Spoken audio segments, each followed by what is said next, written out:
Selanjutnya masih dalam tema mengenai gaya kolom, kita akan bahas tuntas berbagai soal yang berkaitan dengan gaya kolom. Kita sudah menyelesaikan sampai dengan soal keempat. Sekarang kita akan ulang soal 4 tadi, namun dengan kondisi yang berbeda. Kalau sebelumnya itu kan ada 4 buah muatan listrik yang saling terhubung membentuk bidang persegi. Kan seperti ini tadi, ada bidang persegi. Anggaplah jarak antar sisinya adalah 1 meter. Kemudian terdapat muatan-muatan listrik, gitu ya, yang kesemuanya kemarin itu nilainya bernilai positif semua. Nah, sekarang Bapak rubah menjadi Q1-nya bernilai positif, Q2-nya bernilai negatif, Q3-nya bernilai positif, dan Q4-nya bernilai negatif, misalnya gitu ya. Di titik perpotongannya atau di titik tengah dari bidang persegi tersebut terdapat muatan Q5 yang bernilai positif. Misalnya gitu ya, bernilai positif. Tentukanlah gaya kolom pada muatan 5. Seperti itu. Dengan menganggap nilai Q1 sama dengan nilai Q2 sama dengan nilai Q3 sama dengan nilai Q4 sama dengan nilai Q5 sama dengan Q. Oke. Dengan cara yang sama, kita cek dulu gaya-gaya kolom hasil interaksi muatan 5 dengan keempat muatan tersebut. Kalau kita lihat antara muatan 1 dengan muatan 5, maka Q5 terhadap muatan 1 tolak menolak. Jadi arah Q5 menjauhi Q1. Begitu pula antara Q5 dengan Q3, maka Q5-nya juga akan menjauhi muatan Q3 karena tolak menolak.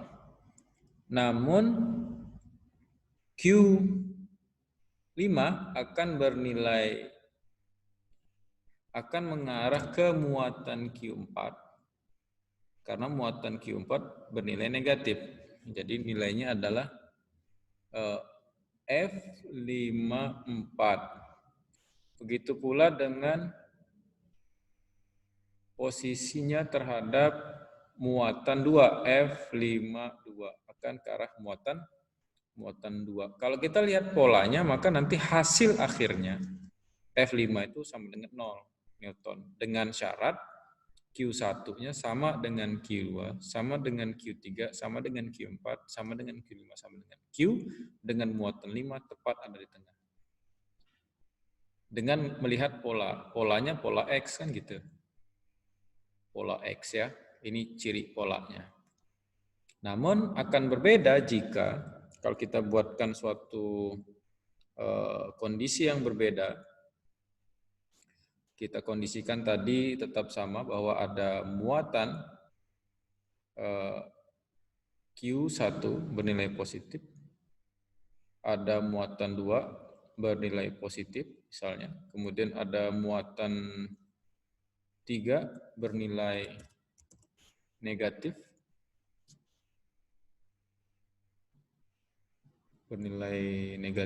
Q3, kemudian ada muatan 4 bernilai negatif Q4, kemudian di tengah-tengahnya ada Q5 yang membentuk bidang persegi dengan Q5 ada di tengah-tengah. Oke, kita lihat di sini. Apa yang terjadi? Pola gaya kolomnya antara Q5 dengan ini bernilai positif ya. Q5 terhadap Q2 akan menjauhi muatan 2, jadi F52. Namun antara muatan 5 dengan muatan 4, muatan 5 akan mendekati muatan 4. Gitu ya. Kita lihat akan mendekati muatan 4.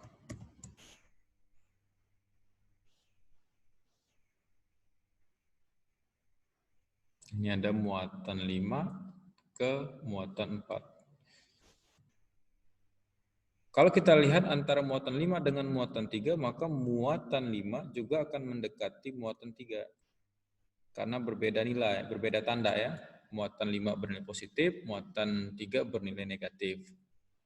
Terhadap muatan 1, Q5 akan menjauhi muatan 1, sehingga nilainya nanti akan ada gaya F5 terhadap muatan 1 yang arahnya menjauhi muatan 1. Nah, kalau kita lihat kondisinya seperti gambar ini, kita lihat di situ, kita tarik garis, misalnya yang segaris Q2, diagonal Q2 sampai dengan Q4 sebagai sumbu X, dan diagonal dari Q3 sampai dengan 1, ya anggap lurus ya garisnya. Saya tidak pakai mistar, anggap ini sebagai sumbu Y, positif, ini positif. Maka kalau kita lihat dari gambar, maka pada muatan 5, sepanjang sumbu X itu sama dengan F54 ditambah F52. Dan sigma Fy-nya sama dengan minus F51 minus F53.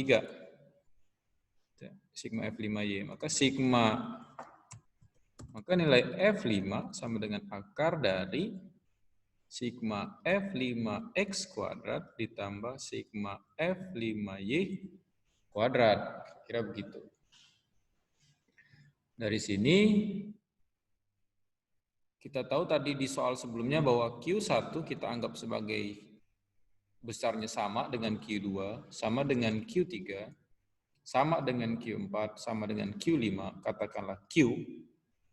Dan masing-masing panjangnya, anggaplah ini panjangnya R, itu ya. Dan ini R juga, dengan R lah, biar mudah, angka 1 ya, 1 meter. Ini 1 meter. Maka nilai F54 sama dengan K, Q5 dikali dengan Q4 per R54 kuadrat, itu sama dengan K, Q dikali Q, 54. Nah, jarak dari sini ke sini ya, jarak dari sini ke sini. Kalau ini 1, ini 1, maka jarak dari 2 ke 4 adalah akar 2. Kalau akar 2, maka ini jaraknya akar 2 per 2. Sama aja, jadi akar 2 per 2. Hasil akhirnya 2K Q kuadrat akar 2. Nilai F52 sama dengan, juga sama nilainya nanti 2K, saya tuliskan dulu penjabaran rumusnya, K Q5 dikali Q2 R52 kuadrat sama dengan cara yang sama diperoleh 2K Q kuadrat per akar 2. Sehingga diperoleh sigma F5X itu sama dengan, ini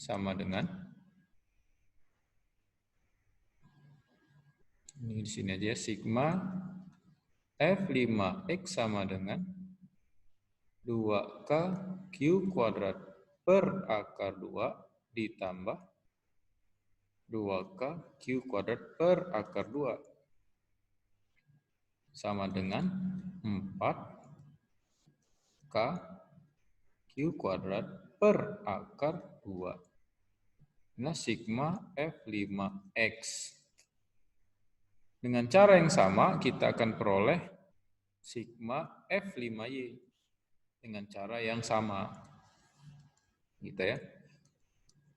Sigma F5Y sama dengan 4K Q kuadrat akar 2 bernilai negatif. Ya, maka nilai F5 sama dengan akar dari, ya, anggap dulu nilai A sama dengan 4K Q kuadrat per akar 2. Anggap. Sehingga ini sama dengan A. Ini juga sama dengan A. Sigma ini sama dengan A. Sehingga diperoleh A kuadrat ditambah A kuadrat. Hasil akhirnya A akar 2. Diperoleh F5. F5 itu sama dengan 4K Q kuadrat per akar 2 dikali akar 2. Nah, bisa kita coret. Sini kan, coret.